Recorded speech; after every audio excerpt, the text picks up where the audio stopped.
Նախագծի գլխավոր գործընկերն է Converse բանկը, ֆինանսական աշխարհի ձեր հուսալի գործընկերը։ Բարև ձեզ սիրելի հեռուստատողներ, եթերում է մեր պատմություն հաղորդաշարը։ Այսօր մենք խոսելու ենք հայկական հարցի միջազգայնացման մասին։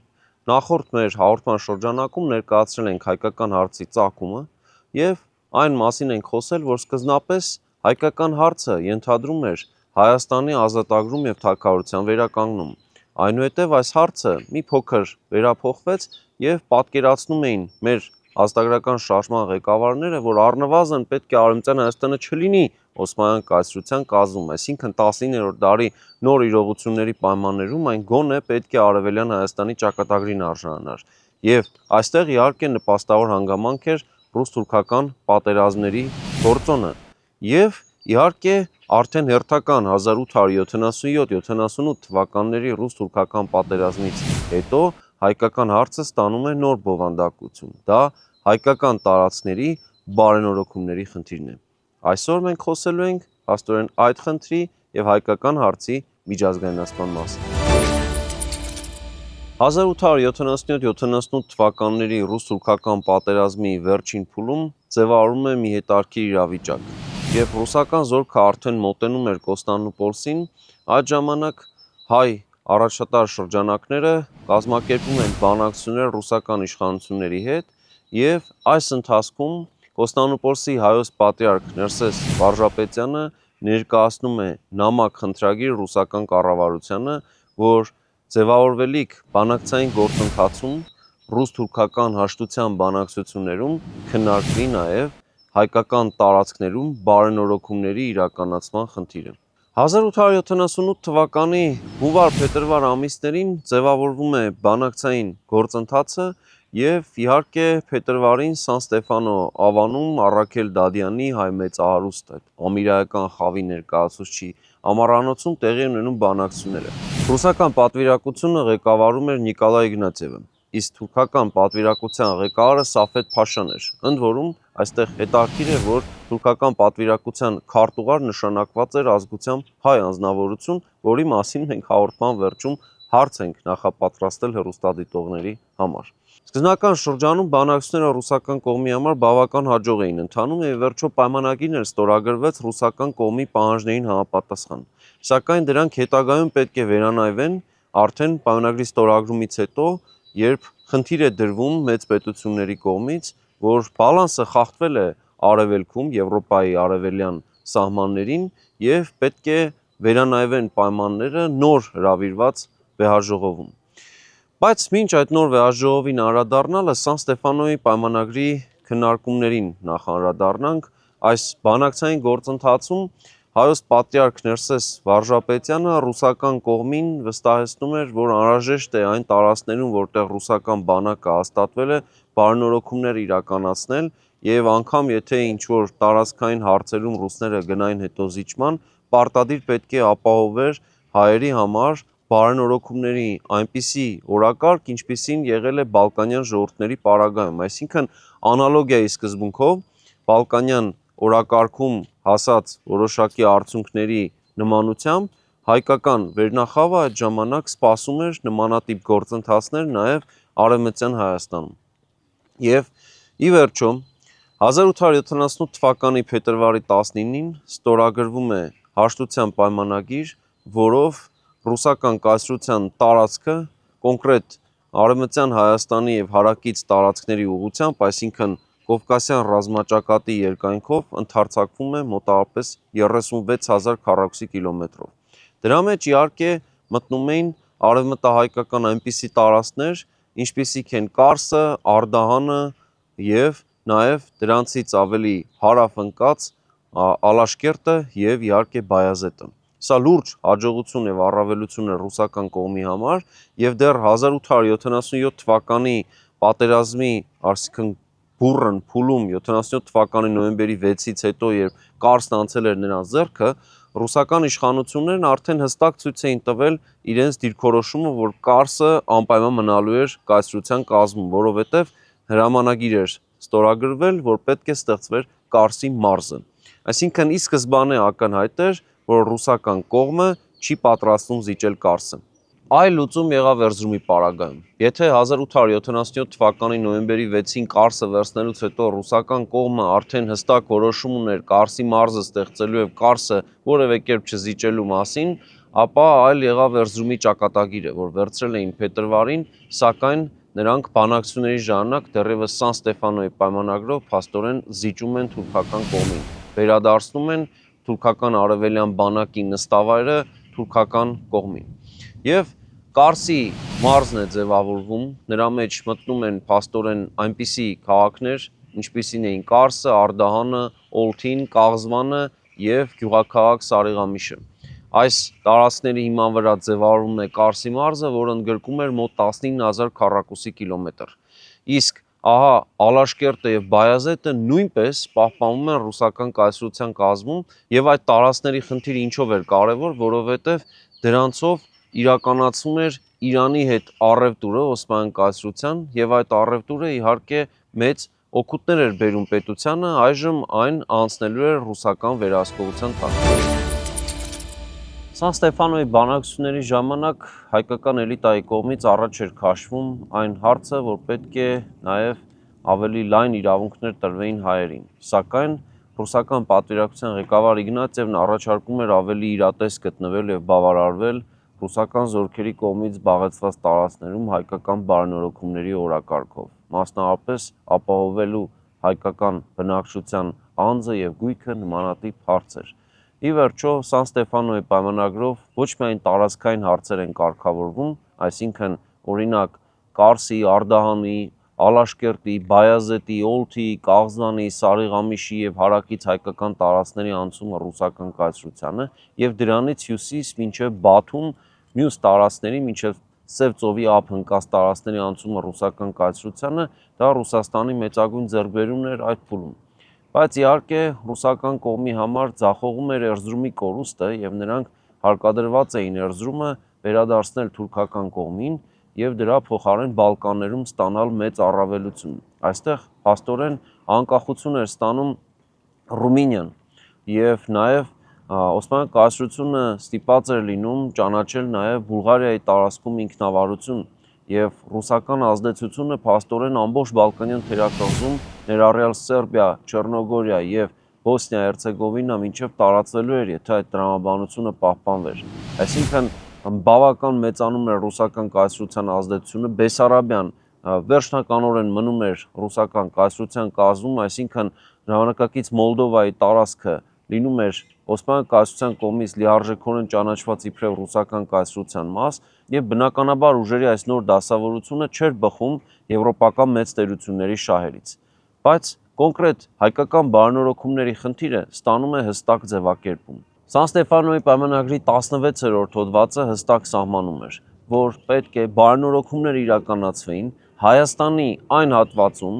որը որ Օսմանյան կայսրության կազմում էր եւ 1877-78 թվականների ռուս-թուրքական պատերազմի ժամանակ ռազմակալվել է ռուսական զորքի կողմից։ Ստացվում է, որ ռուսական զորքի կողմից զբաղեցված արևմտահայկական տարածքների առնչությամբ կիրառվում էր հստակ Հայաստան ձևակերպումը։ Սա առաջին դեպքն էր, երբ որ միջազգային հարաբերություններում երկու մեծ պետությունների միջև ստորագրվող փաստաթղթում տեղեր գտնում Հայաստան երկրանունը։ Սա չափազանց կարևոր էր, որովհետև սրա տակ ստորագրելով փաստորեն Օսմանյան կայսրությունը ընդունում էր, որ իր կողմից կա օկուպացված Հայաստան տարածք, Հայաստան պետություն։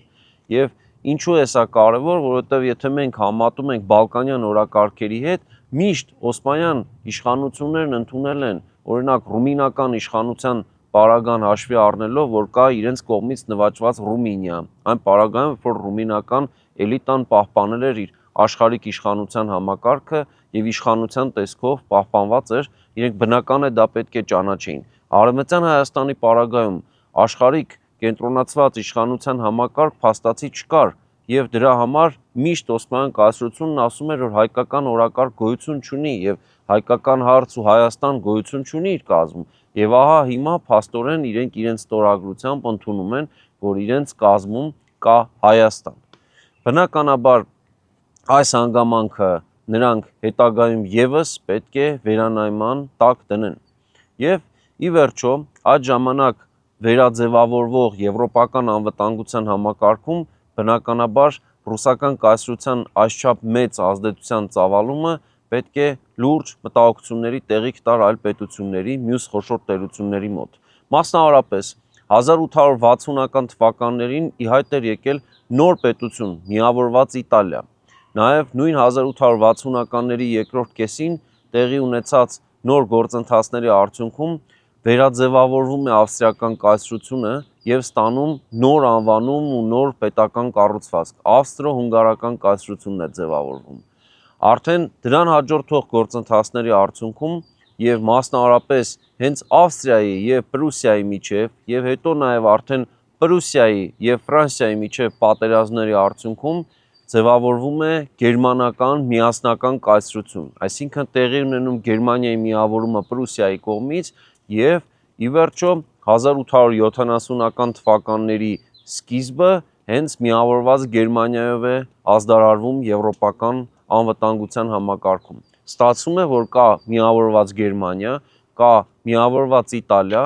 արդեն վերաձևավորված ավստրո-հունգարական կայսրություն եւ այս երեք պետությունները ձգտելու են նոր օրակարգ ձևավորել եվրոպական միջազգային հարաբերությունների ասպարեզում եւ աշխարհակարգի վերաձևավորման պահանջարկ են ստեղծելու։ Բնականաբար բրիտանական կայսրությունը սկզբնական շրջանում շահագրված էր, որպեսզի Գերմանիայի միավորումը տեղի ունենար ի հակակշիռ մայրցամաքային Եվրոպայում Ֆրանսիայի եւ ռուսական կայսրության ազդեցության ծավալման։ Բնականաբար այս նոր հարաբերությունների պարագայում հենց Գերմանիայի կանցլերը Օտտո ֆոն Բիսմարկը պետք է դիտվեր նոր վեհաժողով իրականացնելու գլխավոր անձը եւ հենց Գերմանիայի մայրաքաղաք Բեռլինն էլ ընտրվում է նոր վեհաժողով իրականացնելու վայր։ Եվ այստեղ ժամանում են մեծ տերությունների պատվիրակները, ռուսական կողմը Անգլիայի հետ բրիտանական կայսրության հետ բանակցությունների արդյունքում համաձայնվում է գնալ որոշակի զիջումների եւ ի վերջո 1878 թվականի հունիսի 1-ին Բեռլինում գումարվում է մեծ վեհաժողով։ Այստեղ աշխատանքները ղեկավարում էր իհարկե հենց Օտտո ֆոն Բիսմարկը, բացումը եւ այլն աշխատանքների մեծ տերությունները, որոնք մասնակից էին այս վեհաժողովին, Օսմանյան կայսրությունը, ռուսական կայսրությունը բնականորապես հակամարտող կողմեր նախ եւ առաջ նրանք էին, բայց նրանցից բացի արդեն վաղեմի այն դերակատարներն էին եվրոպական անվտանգության համակարգին, որոնք որ գաղութատեր մեծ կայսրություններ էին, բրիտանական կայսրությունն եւ Ֆրանսիան, եւ իհարկե նոր պետությունների այդ հայտնի եռյակը, այսինքն ավստրո-հունգարական կայսրություն, գերմանական կայսրություն եւ Իտալիա։ Այս պետությունների մասնակցությամբ քննարկվում են մի շարք հարցեր, մասնավորապես Սան Ստեֆանոյի պայմանագրի դրույթները եւ նաեւ առաջ է քաշվում Բեռլինի վեհաժողովում վերաձևակերպումների խնդիրը։ Այսինքն ռուսական կայսրությունը պետք է հաշվի առներ մեծ տերությունների կողմից առաջ քաշվող պահանջները եւ ստանար իր համար որոշակի զիջումների օրակարգ, պահպանելով իհարկե ձեռք բերած պատերազմական դաշտում ձեռք բերած հաջողությունների մի մասը։ Նախապես բրիտանական կայսրության եւ ռուսական կայսրության միջև տեղի ունեցել բանակցություններ եւ ձեռք էին բերվել գաղտնի պայմանավորվածություններ։ Մյուս կողմից բրիտանական եւ օսմանյան կայսրություններն առանձին գործարք էին կնքել, որով բրիտանական կողմը համաձայնվում էր պաշտպանել օսմանյան կայսրությանը այս դիվանագիտական գործընթացում, ստանալով Կիպրոս կղզին։ Սա իհարկե Միջերկրական ծովի արևելյան հատվածում լուրջ առավելություն էր տալու բրիտանական կայսրությանը եւ մյուս կողմից Օսմանյան կայսրությունն էլ հնարավորություն էր ստանալու պահպանելու Բալկանների մի մասում իր քաղաքական ազդեցությունը եւ նաեւ Կովկասյան ուղղությամբ, մասնավորապես Արևմտյան Հայաստանում ավելի կոշտացնելու իր դիրքորոշումը, որ զիջումների չգնար։ Եվ ի վերջո Բեռլինի վեհաժողովը, որ տևում է 1 ամիս, գալիս է հետեւյալ վերջնական լուծումների։ Բրիտանական կողմի եւ ավստրո-հունգարական նաեւ կողմի աջակցությամբ հիմնավորում է գտնում Օսմանյան կայսրությունը, որ Ալաշկերտի եւ Բայազետի հատվածը կենսական է տնտեսական կապերի տեսանկյունից, այսինքն դրանք ապահովում են մասնավորապես Պարսկաստանի հետ ուղիղ կապ եւ տնտեսական ենթակառուցվածքների կազմաքանդման վտանգ կա, եթե այդ տարածքներն անցնեին ռուսական կայսրությանը։ Հենց այս հիմնավորմամբ է, որ Օսմանյան կայսրությանն են վերադարձվելու այս տարածքները։ Սա իհարկե հայերի շրջանում հետագայում մեծ հուսալքություն պետք է առաջացնեին։ Մյուս կողմից այստեղ դրվում է հետևյալ հարցը. Կարսի մարզի տարածքը մնում է ռուսական կայսրության կազմում, այսինքն մեծ տերությունները եւս ճանաչում էին մոտ 19000 քառակուսի կիլոմետրանոց այս նոր վարչամիավորի գտնվելը ռուսական կայսրության կազմում եւ նաեւ Բաթումը պետք է պահպանվեր ռուսական կայսրության կազմում, ինչը իհարկե կենսական էր ռուսական կայսրության համար, այսինքն Սև ծովի առափնյա շրջանի առանցքային նավահանգիստներից մեկը մնալու էր ռուսական կայսրության կազմում։ Սա իհարկե շատ մեծ առավելություն էր հետագա գործընթացներից առաջ ռուսական կողմի համար, սակայն բնական է զիջումներ նաև այլ հարցերում պետք է կատարվեն։ Հաջորդ զիջումը, որ ռուսական կողմը կատարում է, դա Բերլինի վեհաժողովի ավարտական փաստաթղթում, որ տրակտատ է անվանված պաշտոնապես, դրա 61-րդ հոդվածի ձևակերպումն է։ Խոսքը այն նույն Սան Ստեֆանոյի 16-րդ հոդվածի վերաձևակերպված տարբերակի մասին է, եւ 16-րդ հոդվածի ձևակերպումները շատ ավելի անորոշ եւ մեզ համար համեմատաբար նվազ շահեկան էին արդեն Բերլինում։ Մասնավորապես, այստեղից անհետանում է Հայաստան բառը եւ այլևս խոսքը գնում էր պարզապես հայաբնակ մարզերի մասին եւ հստակ չէր ձևակերպում, թե այս հայաբնակ մարզերն ինչ են։ Սան Ստեֆանոյի եւ Բերլինի պայմանագրերի միջև կար նաեւ մեկ այլ առանցքային տարբերություն։ Եթե առաջին պայմանագրով Արևմտյան Հայաստանի այն հատվածը, որտեղ ռուսական զորքը տեղակայված էր եւ պետք է պայմանագրով զիջեր, այդտեղ պետք է մնար 6 ամսով եւ ապահովեր բարենորոգումների իրականացման ընթացքը, այսինքն Օսմանյան իշխանությունները պարտավորվում էին իրականացնել բարենորոգումներ եւ այդ բարենորոգումների վերահսկողությունն իրականացնելու էր ռուսական կողմի վերահսկողությամբ։ Այսինքն զորքի արկայությունը բավարար պայման էր համարվում, որպեսզի բարենորոգումներն իսկապես իրականություն դառնային։ Իսկ ահա Բերլինի տրակտատով այլևս չէին մնալու այդտեղ ռուսական զորքեր եւ վերահսկողությունը դրվում էր 6 տերությունների վրա, այսինքն Բերլինի վեհաժողովին մասնակից պետությունները ընդհանուր վերահսկողություն պետք է կատարեին, սակայն որևէ մեխանիզմ այստեղ չէր ձևակերպում։ Խոսվում էր, որ միայն պարբերաբար պետք է ընթացքի մասին Օսմանյան իշխանությունները հաղորդեին փաստորեն այս մեծ տերություններին եւ ստացվում է, որ որևէ իրական երաշխավորություն այս ամենի նկատմամբ չկա։ Մյուս կարևոր հանգամանքը, որ երկու փաստաթղթերին էլ արդեն ընդհանուր բնորոշում է տալիս եւ փաստորեն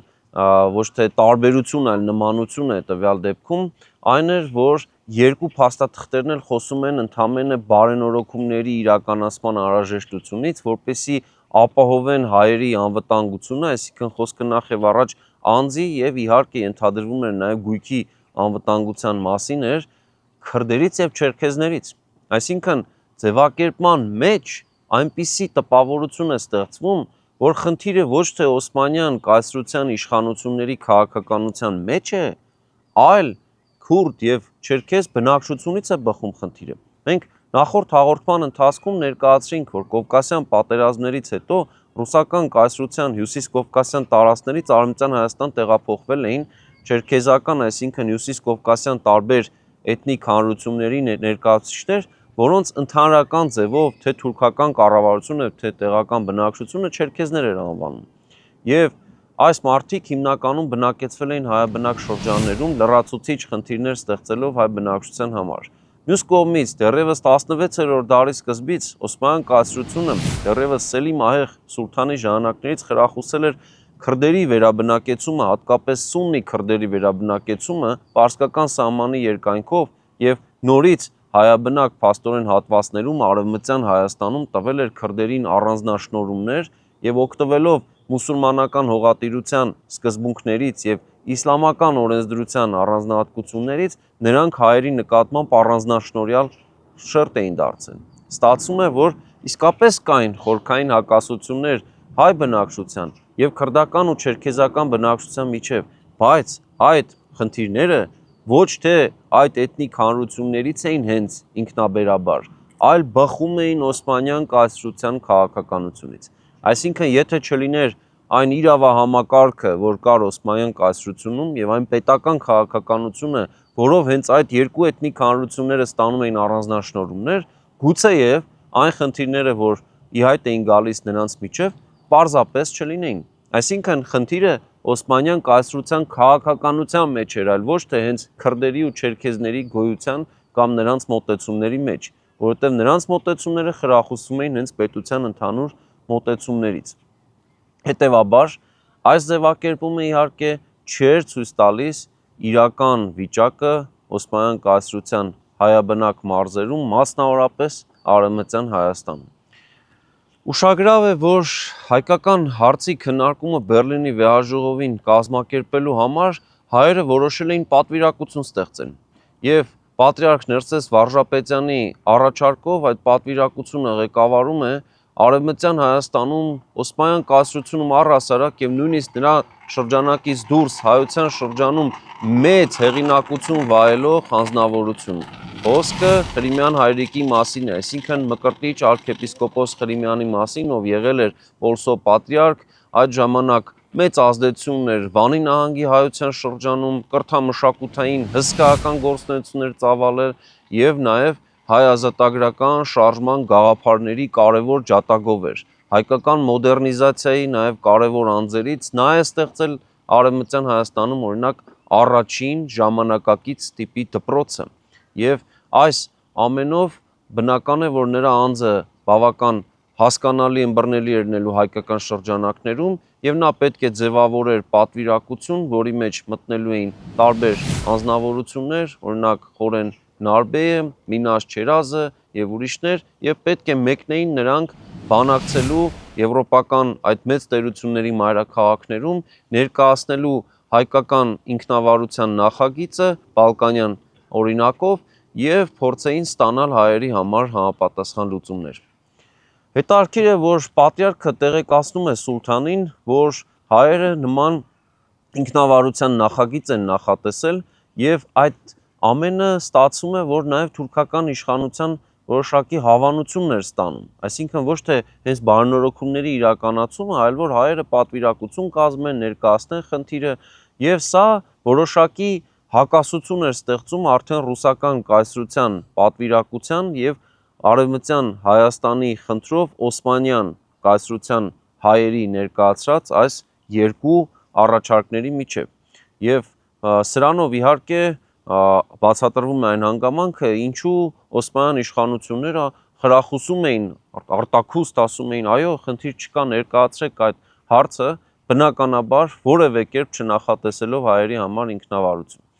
Երբ մենք ընթերցում ենք այստեղ տեղ գտած դրույթները, ակնհայտ է դառնում, որ խոսքը ոչ թե պետականության ձևավորման մասին է, այլ իրականում բարենորոգումների մի փոքր մեծ փաթեթի մասին է, որտեղ նախատեսվում էր հայերի համար օրինակ անձի գույքի ապահովություն, հավասար ներկայացվածություն դատական իշխանության մեջ, ոստիկանական համակարգում եւ այլն եւ այլն։ Այսինքն ստեղծվում էր այնպիսի միջավայր, որ հայերը իրենց հողի վրա պետք է լինեին իրավահավասար մուսուլման բնակչությանը, վերանայվեին իրավահամակարգի բոլոր մոտեցումները եւ սա լիներ իհարկե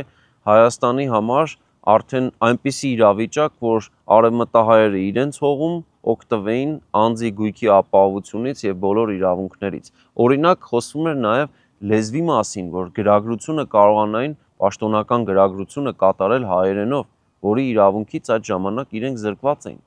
Եվ այս ամենը իհարկե նորից բարենորոգումների այդ տրամաբանության մեջ էր ոչ թե պետություն ստեղծելու եւ նաեւ սրանով է բացատրվում, որ թուրքական իշխանությունները թույլատրում էին, որ այս հարցը տարբեր տեղեր ներկայացվեր։ Բայց իհարկե Բեռլինի վեհաժողովին հայկական պատվիրակությանը թույլ չտրվեց մասնակցել։ Եվ այստեղ հարցը քննարկվեց նույն այն տրամաբանությամբ, ինչը որ 16-րդ հոդվածն էր եղել Սան Ստեֆանոյի պայմանագրում, ձևակերպվեց այստեղ 61-րդ հոդվածով եւ ստացանք այն ձևակերպումները, որոնք ի վերջո ունենք։ Բերլինի վեհաժողովում հայկական հարցի քննարկումը այս բոլոր սահմանափակումներով, խնդիրներով եւ ոչ արդարացի վերջնական լուծումներով հանդերձ բերեց մի նոր շրջափուլ հայկական հարցի պատմության մեջ։ Հայկական հարցը դարձավ միջազգային հարաբերությունների կարևոր խնդիր։ Սա ուներ իր թե դրական, թե բացասական կողմերը։ Մի կողմից հայկական հարցը ցանկացած ժամանակ կարող է շահարկվել մեծ պետություններից որևէ մեկի կողմից հանուն սեփական շահերի առաջ մղման, այդ թվում օրինակ Օսմանյան կայսրությունում տնտեսական լրացուցիչ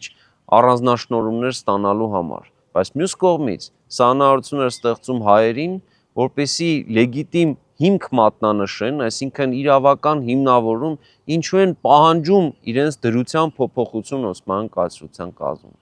Այսինքն Բերլինի վեհաժողովում ստորագրված փաստաթուղթը բերում է հայկական հարցի միջազգայնացում, եւ այս միջազգայնացման փուլը իր հետ բերում է նաեւ մեկ այլ մոտեցում, որ հայկական հարցը բարենորոգումների բովանդակություն է ստանում։ Չնայած տեղ գտած ձևակերպումներին, այնուամենայնիվ Բերլինի վեհաժողովը տվեց հայկական հարցի միջազգայնացման բանալին։ Սա բոլոր իր վտանգներով հանդերձ նաեւ հնարավորություն էր, որից հայազատագրական շարժման վերնախավը բնականաբար շատ շուտով օգտվելու է։ Իսկ թե ինչպես է դրանից օգտվելու եւ ինչ գործողություններ է կատարելու, մենք կխոսենք արդեն մեր հաջորդ հաղորդման ընթացքում։ Իսկ այսօրվա մեր հաղորդումը մոտեցավ իր ավարտին, կհանդիպենք հաջորդ շաբաթ մեր պատմությունը հաղորդաշարի եթերում։ Նախագծի գլխավոր գործընկերն է Converse Bank-ը, ֆինանսական աշխարհի ձեր հուսալի գործընկերը։